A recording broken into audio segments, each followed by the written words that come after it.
Hey there, welcome back to High Infidelity, the best channel for cheating stories.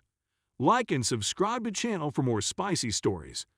Now, let's get into today's story video. Wife had a ONS, got herpes, in walking away. I'm submitting my story now since I've been a lurker on here for a year and a half and have read many other people's stories. I was hoping for some form of enlightenment or clarity that would assist me in my predicament. There are some tragic stories on here, but there are also some gems. I hope you can take anything away from my narrative or that it may provide you with some clarity on your path through whatever you're going through. My wife, 34F, departed for a brief business trip on a Thursday at the end of July in 2018 and flew home Saturday morning. That evening, my wife and I, 32M, went to my stepfather's birthday dinner, and nothing appeared out of the ordinary. We conducted our usual Sunday routine of grocery shopping, errands, and getting ready for the work week. When the work week began the following Monday, everything seemed normal, and we texted as usual throughout the day. But on my way home from work, she texted me, "I believe I have a yeast infection and I'm going to get it checked out." I remarked, "Oh, it stinks," and made a joke. "Hopefully it's not an STD, haha." She replied with a lol, and that was the end of it. She texted me a few hours later before I saw her and said, "Your statement earlier about it being an STD was strange. You don't think I'm cheating on you, do you?" I sort of smiled and texted back, "No, haha." But something about her statement bothered me a bit. I went back to what I was doing without thinking anything of it. In retrospect, this was red flag number 1. After 2 days, she said that it had become worse and that she was returning. I thought to myself, man, I feel awful for her since I know she's experienced something similar to this before, but never this severe. She returned home from the doctor for the second time, saying she now had thrush and a bad yeast infection. I recall wondering to myself, what is thrush? And she explained that it's a throat infection. I remember telling her, "Well, if you're ill, stay away from me because I don't want to become sick," and I'm so pleased I did. All of this, in retrospect, was red flag #2. She remained mostly bedridden for the following several days and into the weekend. She phoned into work and completed some work tasks from home. I recall not going too near to her those few days, just sort of staring at her when she was in bed or on the sofa feeling horrible.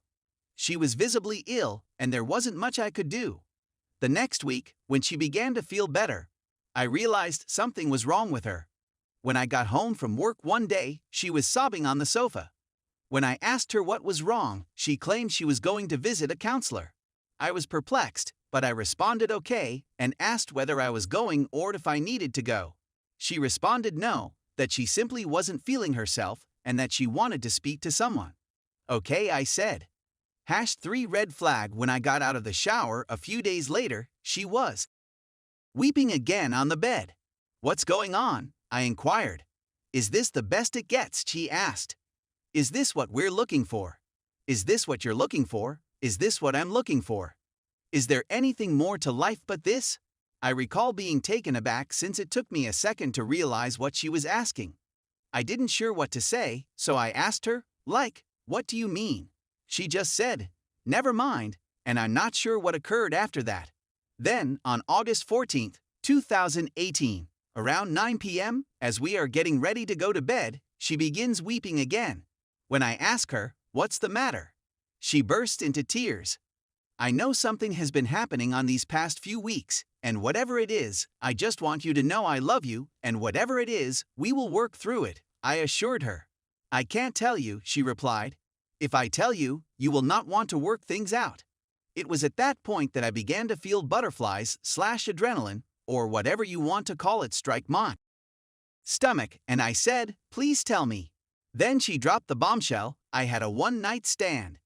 It was at that point that all the red lights, all the tiny things that had happened in the preceding weeks, suddenly came together, like a giant. Here's the deal. When she finished her duties for the day, she headed to a pub for a drink before returning to her hotel. She sent me a photo of the beer she was sipping, and I texted her the nightly "love you goodnight." She met a man with the same name as mine at the pub while she was there. She ended up chatting to him all night and drinking a couple more drinks before leaving the pub around 2 a.m. They returned to his residence, where she sucked his, and they had intercourse without a condom. When I inquired whether he cumed in her, she replied no, and that he pulled out and did it on her stomach, but I'm not sure. He had herpes and ended up spreading it to her, and the yeast infection and thrush in her throat were the result of the herpes breakout. When she informed me what had occurred, I was completely crushed, horrified, surprised, and in disbelief. I was very screwed up for a few months after D-Day, so much so that I had to go on medicines for a bit to get back on track. I knew something was wrong with me since I felt like absolute all the time, and it turned out I had a blood pressure of 149/127. It's no surprise I was miserable. We had a terrific marriage, in my opinion. Everyone's favorite pair was us.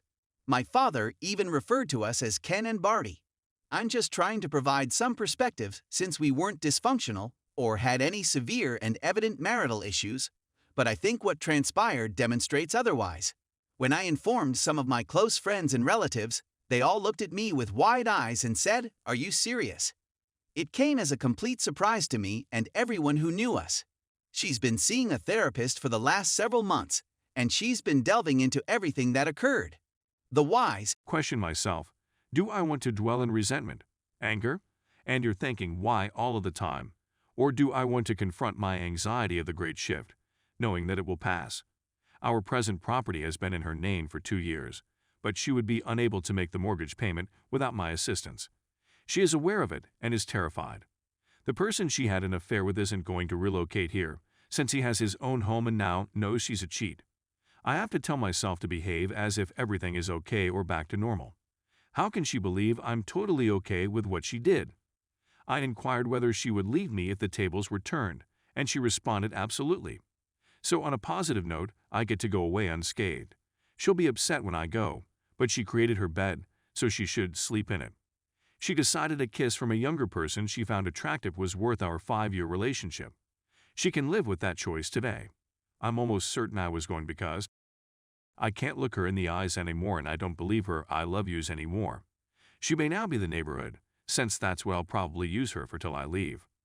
The second guy was aware that we were a relationship since he had known us for 2 years. He's just as much of a jerk as she is. As I have said, she will be devastated after I go. I will notify all of her pals. I'll also notify all of my neighbors. I keep wondering that my lack of love or lack of spending time with her since I don't drink is partly to blame. I'm not the most loving man, yet she seemed to need it. Even if the situation could be traced back to me, I don't believe her going behind my back was acceptable. She was clearly looking for attention that she thought she didn't get from me. 2 weeks later, I'm looking for another place to live. My girlfriend thinks everything is forgiven. But the sooner I get out the better so I can move forward and beyond this. I heard the neighbor was having another party as I sat out in my garage, and all the neighbors at the party were present except for the other man. I haven't seen him since I caught him kissing my girlfriend. It's getting harder and harder not to throw it in her face every day what she did. Despite my embarrassment, I had already informed the neighbors who were there about the affair. They all know now to keep their spouses away from her. She won't be able to remain here after I go. The embarrassment, as well as the reality that she won't be able to pay the mortgage without me, will force her out. She not only loses me but also her new home. It was her decision to do what she did. I'm hoping that kissing was pleasant, since it's going to bring her a lot of pain. I'm going to look to be forgiving for a week before I go, and then bang. I'll be leaving with a detailed explanation of everything she did to me and how I had a ring waiting for her on her favorite day of the year, Christmas. That will never happen again. As I previously said, I escaped a bullet. It would have been a lot worse if I had married her and then found out about all of this. It would have been a lot worse, and I worry about it all the time. This still bothers me now, despite the fact that it occurred 3 weekends ago. The neighbors all knew since I went door to door informing them of the incident and asking if they knew anything. Some of them said that she was flirting with the other guy before the party began, before she became inebriated. They had all agreed not to speak to her. She is a cheater who cheated on her last relationship and destroyed the guy before me. She ended up leaving her ex-husband, who never recovered from the divorce, and she used the settlement to put a down payment on the home where we are now living. He's now a raging alcoholic who has been single for 9 years. It's unfortunate that she chose the worst option and chose his buddy. That's a poor score, damaging many connections. I'm not sure what made me believe she'd be a decent date. I agree that leaving without explanation may be the best option. I understand that bringing up the engagement ring would be a nice stab in the heart. Update: the neighbors hosted another party last night, and the other guy was present. When I told her she was welcome to go party there, she became defensive, asking why I was trying to get rid of her and how she doesn't want to drink there anymore. When I inquired whether the other guy had texted her to come over, she became furious and answered no. I suppose the other guy had a girlfriend with him at night. I heard he had just recently begun dating. I couldn't tell whether she was a neighbor sitting next to him or a new girlfriend since it was dark. I would have gone over there in front of everyone and informed her what occurred Labor Day weekend when she wasn't there if he had a new girlfriend, whom I think he was dating while he made out with mine. I'm not sure whether I'm putting too much thought and attention into this. I wanted to go up to him and confront him, but I didn't want to go to prison for knocking him out. Do I believe that was their only kiss? I'm not sure. I have my reservations. Do I believe they have sex? I'm almost certain they didn't do it. I know her daily routine like the back of my hand, and there's no way it could have occurred, but I may be mistaken. I've been searching for a place to live and there isn't anything suitable available. Is it bad for me to be angry with all of my neighbors for not even saying, "Hey bro, your girlfriend is out here flirting with so-and-so"? Come on, come on. I checked her phone, and she had deleted his number. I felt strange examining her phone as if she were a 16-year-old.